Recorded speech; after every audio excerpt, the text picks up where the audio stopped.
Baik teman-teman, marilah kita berdoa sebelum memulai pertemuan kita pada hari ini. Dalam nama Bapa dan Putra dan Roh Kudus. Amin. Allah Bapa di surga, kami bersyukur karena sampai hari ini Engkau masih memberkati kami dengan rahmat kesehatan sehingga kami dapat menghadiri pertemuan ini walaupun dengan jarak yang harus dilakukan secara online. Allah Bapa di surga, semoga setiap kekurangan yang kami hadapi sekarang dapat menjadi motivasi kami untuk belajar lebih giat lagi. Ya Tuhan, berkatilah kami. Semoga materi yang disampaikan pada hari ini dapat kami dengarkan dan kami resapi sehingga menjadi ilmu yang berguna bagi masa depan kami.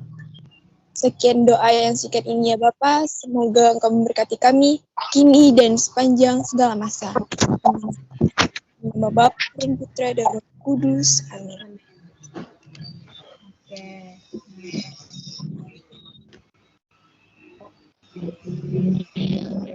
Coba diingatkan semuanya.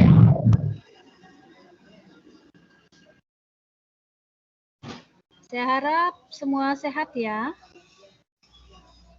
Nggak ada sehat, yang Bu. Ya. Sehat, Bu. Oke. Jangan nongkrong-nongkrong dulu ya sementara ini.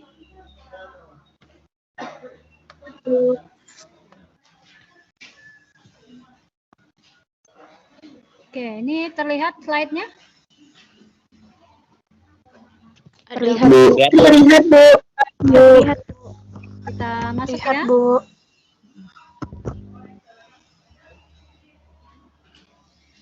Oke, kita lihat kemarin kita sudah masuk di asam basa. Cuma yang kita pelajari adalah konsep asam basa. Ini hanya sekilas saja karena ini juga sudah. Jadi ada 3 konsep Arrhenius. Ini saya sudah rangkum. Jadi saya buat ringkas supaya enak dipelajari. Asam menurut Arrhenius itu adalah zat yang menghasilkan ion H+ jika dimasukkan ke dalam air. Kalau basa menghasilkan ion OH-. Nah, contohnya kalau H2SO4 kita masukkan ke dalam air, dia akan terurai menjadi H+ dengan SO4 2-. Kalau dia NaOH, maka terurai menjadi Na+ dan OH-, maka ini basa, ini asam. Ini dari sini kita melihatnya. Kemudian, teori Bronsted-Lowry. Nah, kalau menurut Bronsted-Lowry, asam itu adalah donor proton atau donor H+, basa itu akseptor proton. Nah, konsep ini mengenal pasangan asam basa konjugasi. Pasangan asam basa konjugasi ini, kemarin sudah Ibu jelaskan syaratnya hanya boleh beda 1 H+. Nah, contohnya ini. Ini HCOH dipasangkan dengan HCOO-. Ini hanya satu saja, di sini hanya ada 2. Yang lebih banyak H-nya sebagai asam, yang lebih sedikit sebagai basa. Antara H2O dengan H3O+. H2O hanya 2, H3O+ hanya 3, jadi selisih hanya 1. Jadi ini sebagai basanya, ini sebagai asam. Nah ini pasangan, kalau kata pasangan berarti sejenis. Tapi kalau yang bertindak sebagai asam, maka kamu jawabnya HCOH, H3O+. Yang bertindak sebagai basa, jawabannya H2O dan HCOO-. Namun jika ditanya pasangan asam basa konjugasi, yang nama pasangan adalah sejenis. Ini pasangannya. HCOH dengan HCOO-. H2O dengan H3O+. Teori Lewis. Asam menurut Lewis adalah akseptor pasangan elektron. Oke. Basa itu donor pasangan elektron. Nah, kita lihat. Di sini ada struktur NH3, ada Br3. B ini kan masih 6. Berarti kurang ya elektron valensi B-nya. Sementara N ini sudah 8 dan ini ada yang bebas. Ini nyumbang pasangan elektronnya karena dia nyumbang, ya, maka dia sebagai basa. Yang menerima sebagai asam. Nah, ini kita kenal dengan ikatan kovalen koordinasi. Ini sekilas mengenai konsep. Nah, Ibu lanjutkan. Sifat larutan asam dan basa. Sifat-sifat asam berasam asam, bersifat korosif terutama terhadap logam, ya. Dapat memerahkan lakmus biru. Nih udah Ibu itu tandai ini. Memerahkan lakmus biru artinya lakmus biru kamu celupkan ke dalam larutan asam, dia akan berubah menjadi biru. Lakmus berubah menjadi merah. Jadi lakmus biru kamu celupkan ke dalam asam berubah menjadi merah. Kalau lakmus merah tetap merah, ya. Nah, larutan dalam air dia akan mengantarkan arus listrik, bereaksi dengan basa menghasilkan garam dan air. Sementara sifat basa berasa pahit, mungkin kamu tidak sengaja telan sabun, maka dia akan terasa pahit itu karena sabun salah satu komposisinya basa. Bersifat licin. Nah, jadi kalau terkena tangan itu dia agak licin dianya. Nah, kalau tadi asam memerahkan lakmus biru, sekarang basa itu membirukan lakmus merah. Artinya lakmus merah kalau kamu celupkan ke dalam larutan basa, dia akan berubah menjadi biru. Lakmus biru tetap biru. Nah, larutan dalam air dapat menghantarkan arus listrik. Nah, jika mengenai kulit, maka kulit akan melepuh karena dia bersifat kaustik. Nah, jadi mungkin kamu pernah pakai produk kosmetik yang kulitnya mengelupas. Nah, salah satu komposisi yang bisa mengelupaskan kulit itu basa. Nah, atau kamu tidak cocok menggunakan deterjen, maka kulit kamu, tangan-tangan kamu itu mungkin akan mengelupas kulit-kulitnya itu gatal dan sebagainya. Itu efek dari basa yang terdapat dalam deterjen itu. Nah, dia kalau terkena kulit itu agak panas dia tangan kita itu. Jadi kalau kulit kita sensitif maka dia akan melepuh atau melarutkan kulit gitu. Dapat bereaksi dengan asam menghasilkan garam dan air.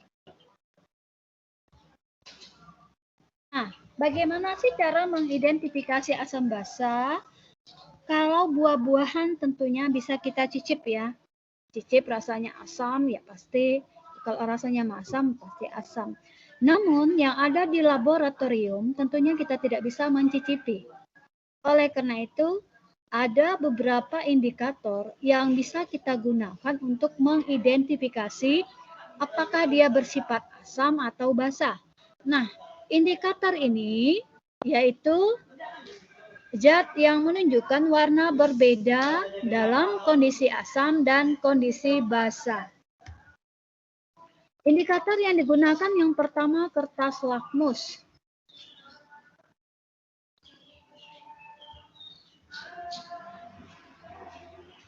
Kertas lakmus di sini. Nah, kalau lakmus untuk yang larutannya asam, dia akan mengubah lakmus biru menjadi merah atau memerahkan lakmus biru. Nah, ini larutannya asam ini karena lakmus biru berubah menjadi merah. Sementara basa mengubah lakmus merah menjadi biru. Nah, ini kan lakmus merah. Kamu celupkan ke dalam larutannya, dia berubah menjadi biru. Nah, ini indikator menggunakan kertas lakmus nih. Lakmus merah, ini lakmus biru. Lakmus merah kamu celupkan ke dalam larutan basa, dia akan biru. Lakmus biru dicelupkan ke dalam larutan asam, dia berubah jadi merah. Kemudian, indikator alami. Nah, ini yang kamu praktekkan kemarin itu.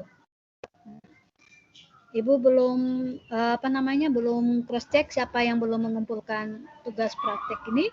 Nah, ini indikator alami dan perubahan warnanya coba kamu amati di sini. Bunga kembang sepatu yang berwarna merah, ya, yang berwarna merah, warna air bunganya kan ungu muda, ya.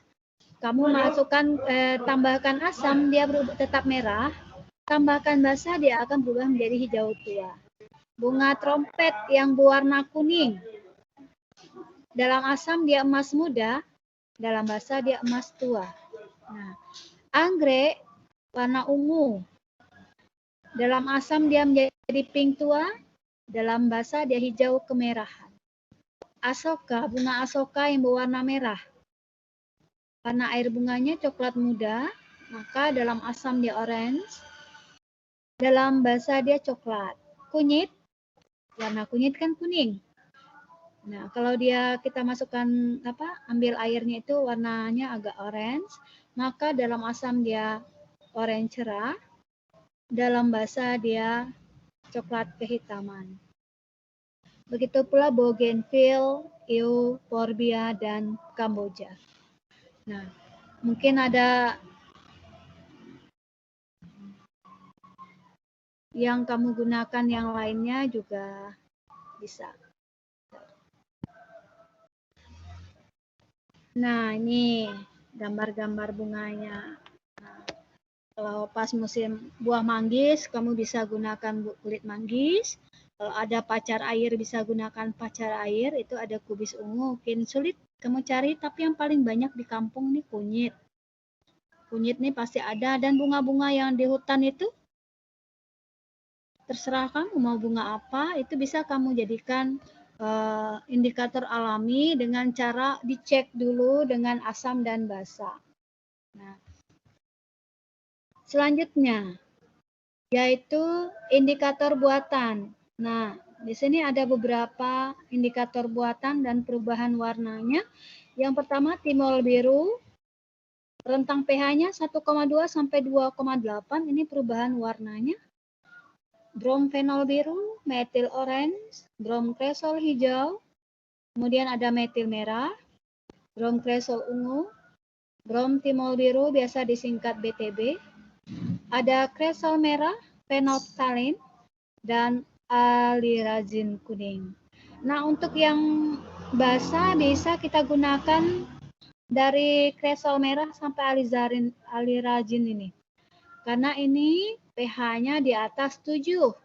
Sementara dari yang bromtimol biru sampai ke timol biru ini pH-nya di bawah 7, jadi lebih cocok untuk menguji larutan asam dibandingkan larutan basa. Untuk yang larutan basa gunakan 3 ini. Biasanya dalam soal itu seringkali dinampakkan uji beberapa makanan, dia bersifat asam, nah kira-kira indikator yang cocok itu yang mana? Nah, kamu tahu bahwa ini biasanya dikasih data timol biru pH-nya sekian. Jadi misalkan larutan itu diperkirakan pH-nya 5. Nah, kira-kira yang cocok indikator yang digunakan yang mana?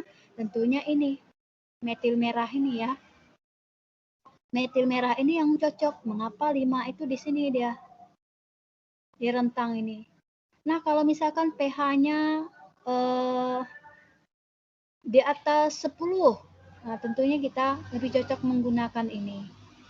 Atau pH-nya di bawah 3, maka kita gunakan timol biru. Nah, ini indikator buatan. Berikutnya pH meter. Nah, ini yang paling akurat dan cepat. Nah, di sini salah satu contohnya ini elektroda. Kalau di lab kita itu ada, cuma bukan yang modelnya canggih seperti ini. Kalau ini elektrodanya ini aja mau jutaan, ini sekitar 6-7 juta, yang ini aja, stick ini. Nah, elektrodanya. Kalau alatnya saya tidak tahu berapa kisaran harga. Yang kita punya di lab itu hanya pH meter yang merek Hana itu yang sederhana. Yang harganya ya ratusan ribu biasanya.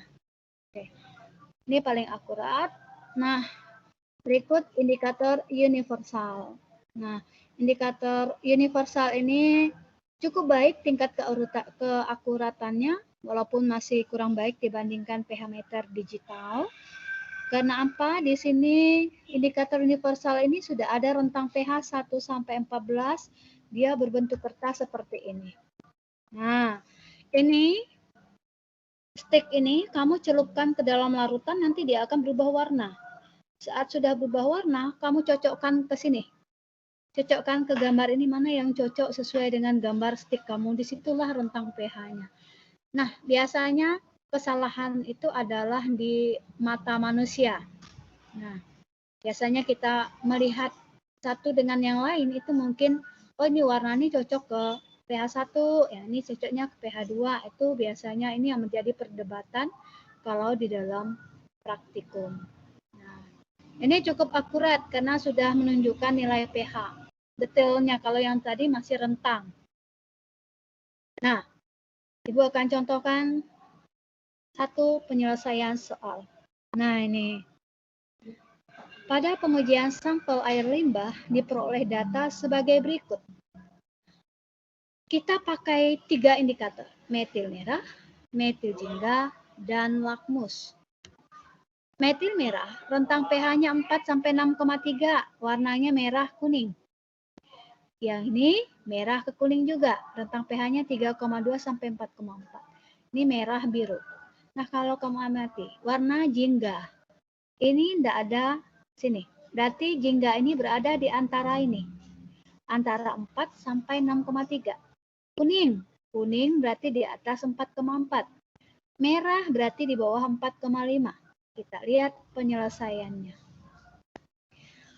Metil merah rentang pH-nya 4,0 sampai 6,3. Kita arsir area sini ya. Buat garis bilangan dulu. Sebelum saya arsir ini kita buat garis bilangan. Nah, kita tulis dulu metil merah tadi pH-nya 4,0 sampai 6,3. Metil jingga 3,2 sampai 4,4. Tolong berhati-hati, ini 4,0. Otomatis 3-nya di sebelah sini, 4,4-nya di sebelah sini. Jangan sampai 4,4 ke sini kamu nempatkannya.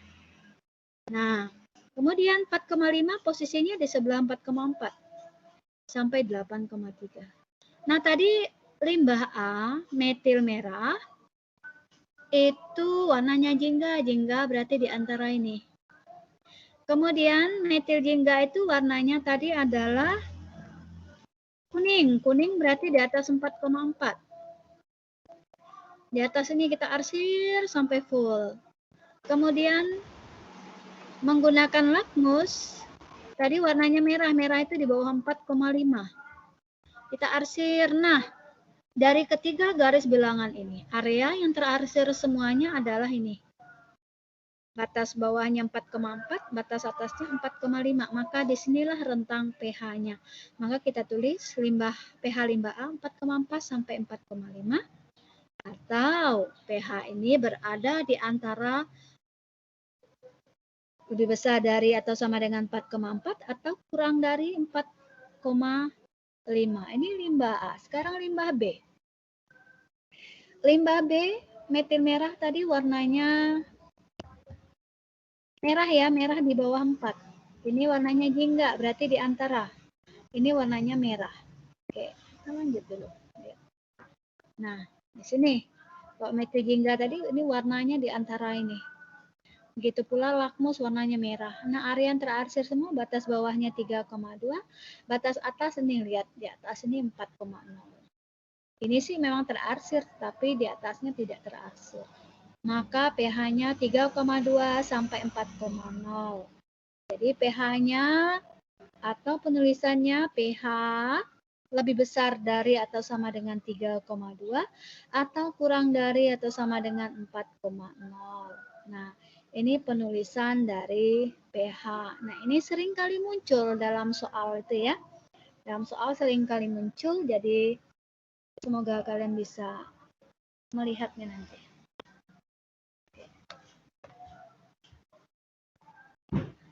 Nah, itu tadi indikator asam basa. Kita sekarang lihat contoh asam basa. Kamu harus hafal ini. Asam kuat itu hanya ada berapa nih? 6 ya? 1, 2, 3, 4, 5, 6. Ada 6. Golongan 7 kecuali HF, ini HCl, HBr, HI, HNO3, H2SO4, dan HClO4. Basa kuat golongan 1A itu kuat semua. Golongan 2A kecuali Be dengan Mg. Asam lemah ini dan masih banyak yang lain. Basa lemah ini. Yang paling sering muncul ini. Ini paling sering muncul dengan ini biasanya. Ya. Nah, jadi kalau dia unsur transisi lemah semua. Nah, di sini Ibu akan mengingatkan kembali rumus molaritas karena ini sering akan digunakan pada perhitungan bentar lagi ini.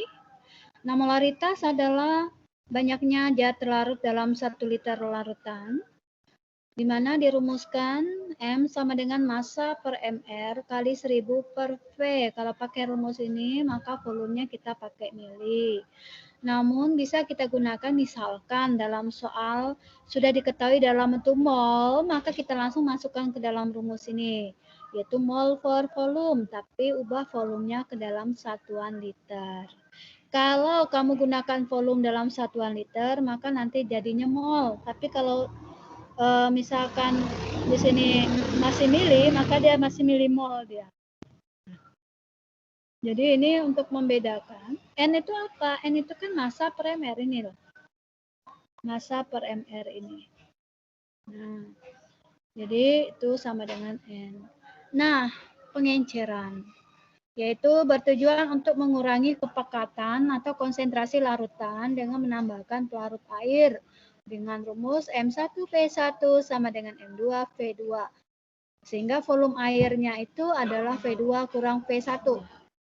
Nah, misalkan kita punya larutan NaO, kemudian campuran dua larutan sejenis. Misalkan kamu ingin mencampur asam cuka dengan asam cuka dengan konsentrasi tertentu, maka cara menghitungnya seperti ini. Oke, ini nanti kalau ketemu soal. Nah, sekarang kita masuk ke derajat keasaman atau pH. Nah, pH memiliki rumus min log konsentrasi H+. Contohnya, jika dia jika dia asam, maka kita cari dulu H+-nya. Misalkan H+-nya sudah tersedia 10 min 3, maka pH-nya sama dengan 3. Kalau H+-nya 2 kali 10 pangkat min 3, maka pH-nya 3, pindahkan ke depan, min log 2. Nah, selanjutnya kalau dia basah, maka kita cari dulu OH-. Setelah OH- baru cari pH. pH itu rumusnya 14 dikurangi POH. Contohnya kalau ada OH-nya 10 pangkat min 3, maka POH-nya 3. Setelah POH baru cari pH. 14 kurang 3 sama dengan 11. Ingat, kalau asam itu pH-nya di bawah 7, basa di atas 7. Nah, kalau OH-nya 2 kali 10 pangkat min 3, maka POH-nya 3 min log 2. Sehingga pH 14 dikurang dalam kurung, ini harus dikurung, 14 kurang 3, 11, min dengan min jadi plus, jadi 11 plus log 2. Nah, derajat keasaman merupakan parameter yang digunakan untuk menentukan suatu larutan bersifat asam, basa, atau netral. Nah, larutan bersifat asam jika konsentrasi H+ lebih besar dari 10 pangkat min 7 sehingga pH-nya nanti akan kurang dari 7.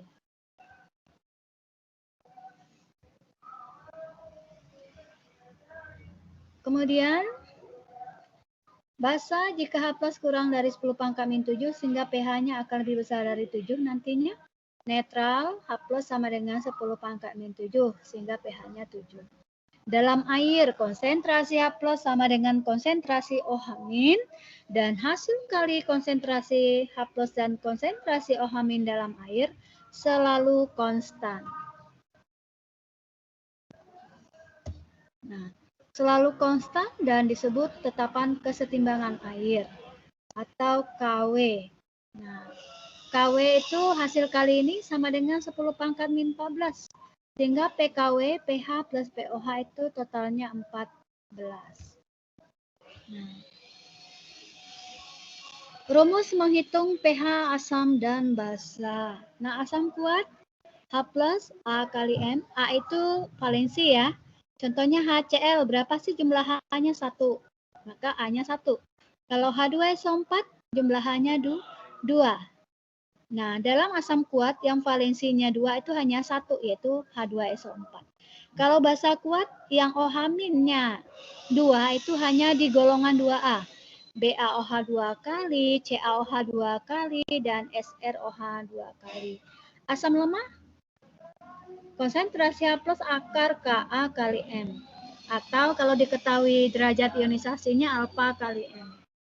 Untuk mencari Ka, Bisa alfa kuadrat dikalikan M atau konsentrasi H plus pangkat 2 dibagi M untuk mencari nilai Ka. Bahasa lemah tinggal ganti Ka menjadi Kb, H plus menjadi OH min. Rumus yang lainnya sama. A valensi asam jumlah H plus, B valensi basa yaitu jumlah OH min. Alfa itu derajat disosiasi, M molaritas, Ka tetapan ionisasi asam, dan Kb tetapan ionisasi basa. Nah, pH campuran.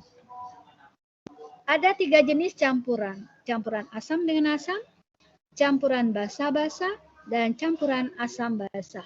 Kalau campuran asam-asam dan basa-basa itu tidak bereaksi, dia hanya tercampur. Nah, untuk mencari H plusnya bagaimana? Kamu harus gunakan rumus ini. V1 kali konsentrasi H plus pada asam 1 tambah V2, berarti volume asam kedua dikali konsentrasi H plus asam kedua. Nah, jadi mencari H plusnya gunakan rumus yang ini tadi.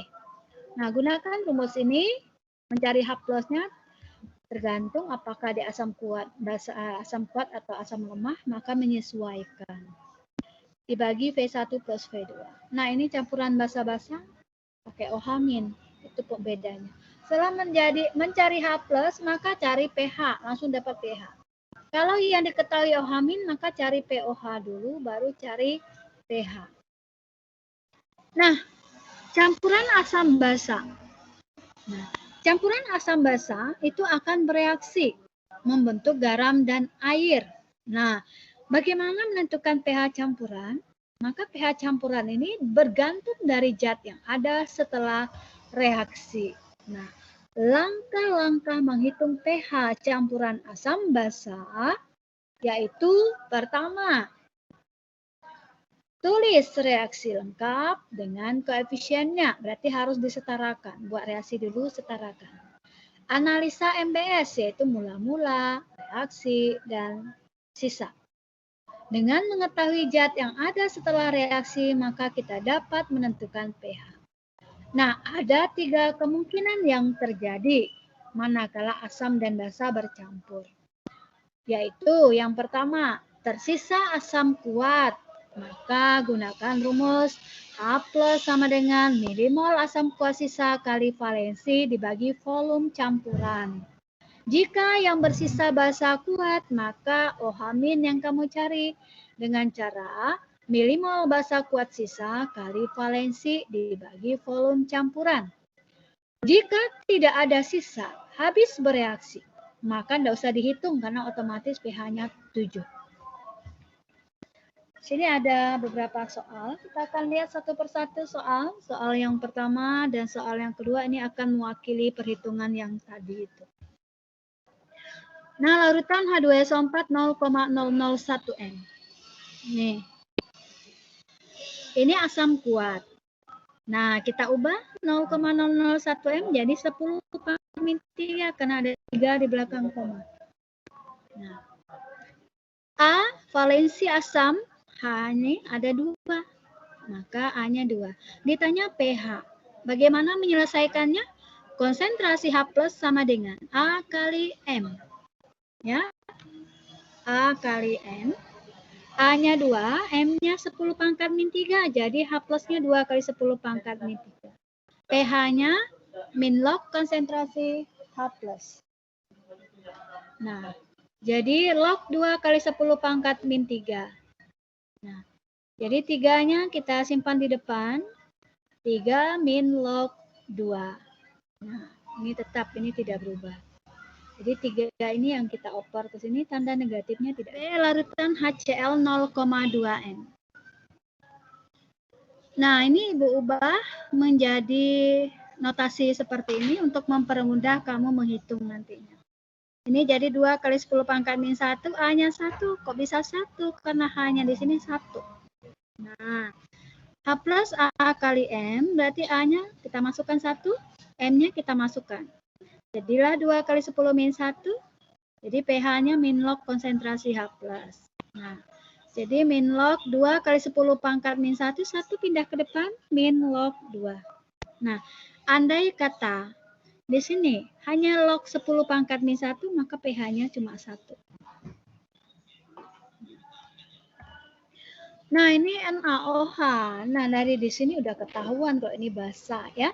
Nah, NaOH 0,01 M, molaritasnya 0,01 sama dengan 10 pangkat min 2, B-nya 1 karena OH-nya 1. Nah, di sini 10 pangkat min 2. Bedanya dengan asam, kalau basa dari OH ke POH dulu, dari POH baru pH. Nah, POH-nya min log konsentrasi OH min log 10 pangkat min 2 sama dengan 2. pH-nya 14 kurang POH, 14 kurang 2, jadilah 12. Yuk. Kemudian larutan BaOH 2 kali 0,01 M. Nah, ini 10 pangkat min 2. Nah, ini B-nya 2. Ini OH-nya ada 2. Nah, OH min B kali M, jadi 2 kali 10 pangkat min 2. POH-nya jadi min log 2 kali 10 pangkat min 2. 2 pindah ke depan, min log 2. Min log 2 ini tetap ya. Ya, 2 ini, tanda negatif jangan diikutkan lagi. Ya. Nah, 14 dikurangi POH. 14 dikurang, kita harus kurung ini. 2 min log 2. 14 dikurangi 2, 12. Min dengan min jadi plus. Jadi 12 plus log 2. Nah, ini sudah pasti asam apa? Asam lemah. Asam asetat juga makan ini ya. Molaritasnya 0,2. Ka-nya 2 kali 10 pangkat min 5. Rumus H+ untuk asam lemah karena diketahui Ka dengan konsentrasi akar Ka kali M. Ka masukkan, M masukkan, 2 kali 2 4, min 5 dengan min 1 dijumlahkan jadi min 6 nih, jangan dikali ya. Ini min 1 tambah min 2, min 6. Nah, akar 4 2, 10 pangkat min 6 ini min 6 bagi 2 jadi min 3. Jadi min 6 bagi 2 ini hasilnya min 3. Sehingga pH-nya adalah 3 min log 2. Kemudian larutan amonia 0,1 M yang terionisasi 1% dalam air. Nah, Kb ini hanya aksesoris. Mengapa saya bilang aksesoris? Karena kita gunakan rumus ini. Nah, kita bisa gunakan rumus ini. Walaupun bisa pakai akar itu sama aja sih kalau pakai akar. Karena kalau pakai akar ini kamu kalikan 10 min 6. Dikeluarkan dari akar 10 min 3. Jadi hasilnya sama persis. Kalau pakai alfa ini 1%, 1/100 ya, 0,02. Jadi POH-nya 3. pH-nya 14 kurang 3 jadi 11. Nah, ini soal yang kedua. Ini campuran asam basa. Dicampurkan 500 ml larutan HCl 0,02 M dengan 500 ml NaOH 0,01 M. Berapa pH campuran? Volume NaOH 500, volume molaritasnya 0,01, volume HCl juga 500, molaritas HCl 0,02, ditanya pH. Kita cari milimolnya dulu. Milimol M kali V. Nah, di 0,01 kali 500, karena volumenya tetap dalam satuan mili, kalau kita ubah ke liter baru dia mol dia. Nah, jadi 5 milimol. Ini HCl 0,02 kali 500 dapatnya 10 milimol. Sekarang kita buat reaksi. HCl bereaksi dengan NaOH membentuk garam dan air yaitu NaCl dan H2O. Mula-mula bereaksi sisa. Mula-mula HCl 10 milimol, NaOH 5 milimol. Nah, sekarang bagaimana mendapat angka 5 di bawah ini? Caranya adalah ini kita bagi dengan koefisiennya. Kebetulan ini sudah setara ya. 5 bagi 1 kan 5. 10 bagi 1, 10. Hasil bagi paling kecil adalah ini. Hasil bagi paling kecil ini kita kenal dengan reaksi pembatas. waktu kelas 10 udah pelajari itu reaksi pembatas. Nah, 5 bagi 1 5. Maka ini 5 kita turunkan ke bawah. Jadi minus ya. Nah, 5 bagi 1 dikali 1. Masuk di sini 5. 5 bagi 1 dikali 1 masuk ke sini. 5 bagi 1 kali 1 masuk ke sini. Andai kata, di sini saya berikan koefisien 2. Ya, di sini ada angka 2 ini. Maka di sini jadi 10. Ini ada angka 4, maka ini jadi 20. Mengapa? Kita kalikan koefisiennya baru masuk. Nah sekarang 10 dikurang 5, 5. Nah dari sini kita akan lihat ternyata yang bersisa adalah HCl. HCl adalah asam kuat, maka gunakan rumus H+. Andai kata yang bersisa di sini, maka basa kuat yang bersisa, maka kita gunakan rumus OH-. Kalau tidak ada sisa, mereka berdua ini, maka pH-nya 7. Ini nanti ada kaitannya dengan penyangga dan hidrolisis. Kalau misalkan, bagaimana kalau ini ada lemah, ada kuat. Itu nanti urusannya di penyangga dan hidrolisis akan Ibu jelaskan. Nah, kita masuk kembali lagi ke sini. Karena bersisa asam kuat, maka H+ kita pakai rumusnya milimol asam kuat sisa kali valensi dibagi V campuran. Nah, berapa ini milimolnya? 5. Valensinya H di sini 1, maka valensinya 1. Volume campuran tadi kan volume HCl 500, volume NaOH 500 dijumlahkan jadi 1000. Nah, berarti 5 dibagi 1000 kan 5 kali 10 pangkat min 3. Sehingga pH-nya jadi 3 min log 5. Nah, ini perhitungan. Jadi ini materi kita pada hari ini. Siapa yang mau bertanya?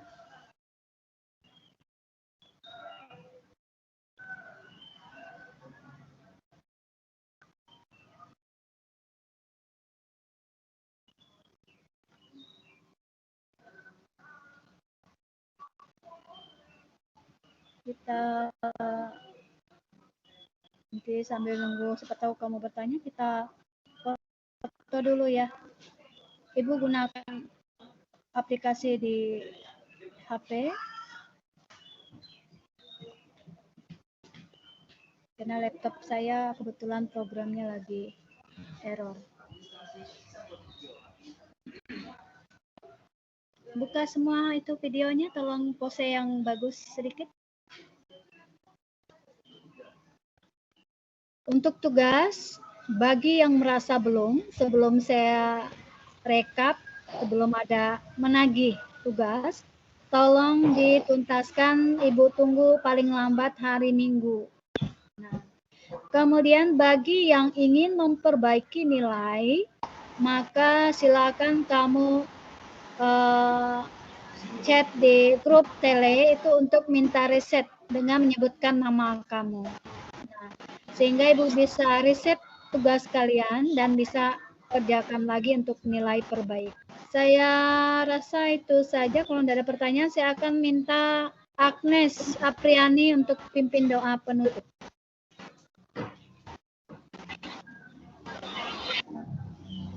Silakan Agnes. Oke, Bu. Sebelum kita menutup meet pada hari ini, marilah kita berdoa. Nama Bapa, Putra, dan Roh Kudus. Amin. Ya Tuhan, terima kasih atas berkat-Mu di sepanjang meet kami pada hari ini. Semoga kami dapat mengingat apa yang telah dipelajari pada hari ini ya Tuhan. Semoga kami dapat memperoleh nilai yang baik ketika kami mengerjakan tugas nanti. Ya Tuhan, semoga kami semua diberi kesehatan dan semoga Corona cepat berlalu sehingga kami semua dapat kembali berkumpul di sekolah untuk melaksanakan proses belajar mengajar seperti biasanya. Itu doa kami ya Tuhan, demi Kristus Tuhan yang mengantara kami. Amin. Dan Bapa, Putra, Roh Kudus. Amin. Oke, silakan bisa Lip. Terima kasih sudah hadir pada hari ini. Semoga bisa kalian pahami.